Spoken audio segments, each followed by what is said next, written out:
Welcome to tonight's episode of A Book Talk with the Author. Joining us tonight is Charlie Bronte, renowned author of novel Jane Eyre. Now, Ms. Bronte, what autobiographical elements are recognizable throughout Jane Eyre? Well, the novel is based a lot on my time at Cowan Bridge, which is where I went to school, and you'll see elements of that of Lowood. My two sisters died at Cowan Bridge of tuberculosis, as did one character in the novel, Helen Burns. I think a lot of the novel is also biographical, just of my time as a governess as well, and simply is representative of my Victorian lifestyle. Great. What genre does Jane Eyre fit in best?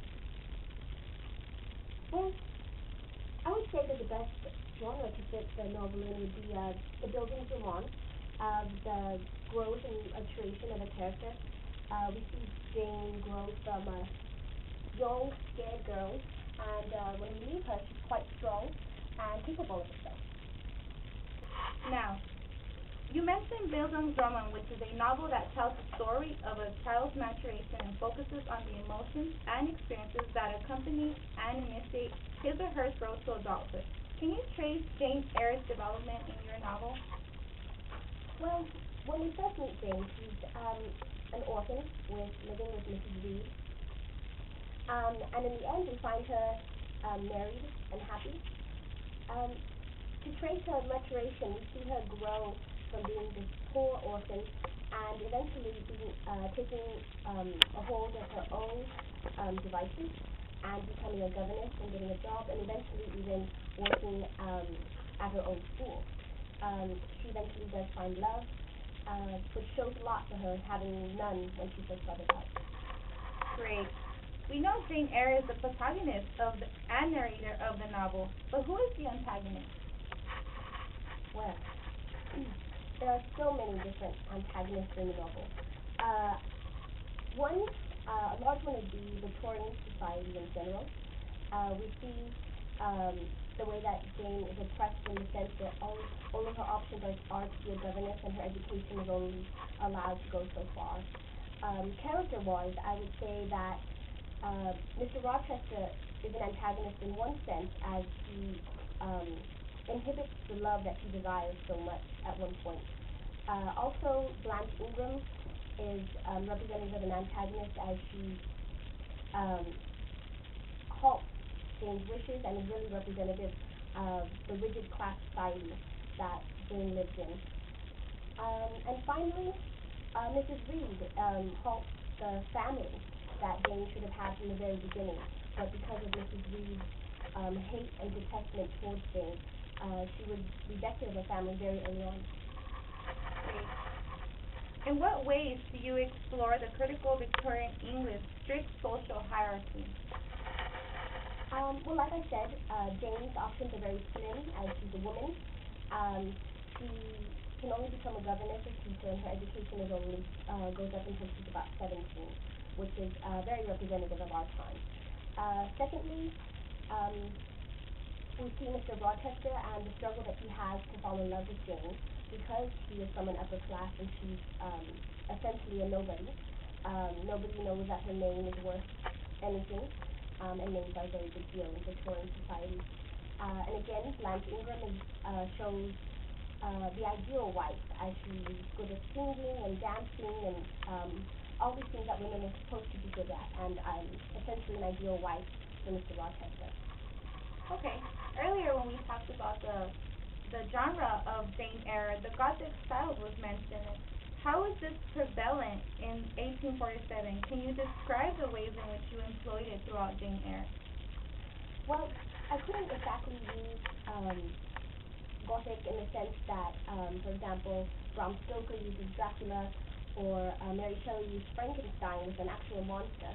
But what I did use were elements within nature. You see that Thornfield is very dark and scary and quite a cold home, which is an element of the Gothic. The chestnut tree I implemented as a symbol of the Gothic as struck by lightning and regrows and goes through all this brutal abuse, which is very symbolic of Jane's life as well. And finally, the monster in the attic that I created in Bertha. She's a monster, but realistically a monster. She's a human being that has gone completely mad, and is a threat to all those around her. Great. At many points in the book, the characters voice your then radical opinions on religion, social class, and gender. Can you name some of the characters that made this possible? Well, religion, first of all, was definitely shown by Mr. Brocklehurst and the strict curriculum that he had for the girls at Lowood. Secondly would be St. John, as you see, as he's a radical religious person wanting to go and preach in India, and just representative of religion and Victorian society and the imperialistic ideas of it. Wanting to spread religion all over the world is what I wanted to show with St. John. Social class, definitely. I tried to exemplify in scenes where Jane was in the presence of Mr. Rochester and all of his rich friends, showing that she was the other to them. She was nobody, she was the help, and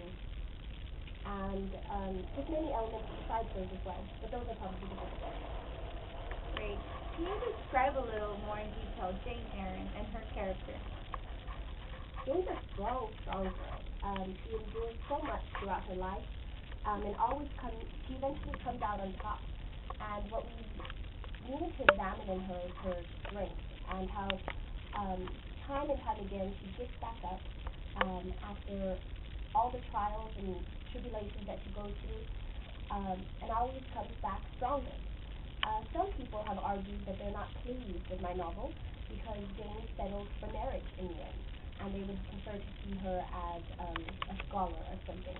But in between the lines, I think Jane starts an education, but she also just wants love, which she eventually receives. Great. Okay, so we know that education, social class, religion, and gender relations are predominant themes. How might these themes be important in contemporary times? Well, contemporary as in the Victorian era or today? Today. Today, I know that America is still struggling with some problems with gender relations. Women are still paid less, which is just a sign that things haven't changed so much since Victorian England when I wrote this novel. Religion is also a hot topic very often. Christianity still being the predominant religion and basis for a lot of political campaigns and things like that. Great. Now, to conclude, would you mind reading a passage that best summarizes your novel to the audience? I will. What I think I'll read to you all is one of my favorite quotes that James alludes to in this narrative of hers. It begins, "Women are supposed to be very calm generally, but women feel just as men feel. They need exercise for their faculties and a field for their efforts, as much as their brothers do.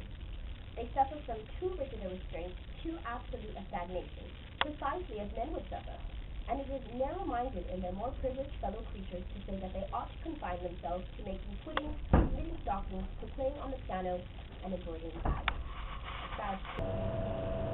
With that, we conclude tonight's episode of A Book Talk with the Author. I want to thank you, Charlotte, for joining us tonight, and all of you all at home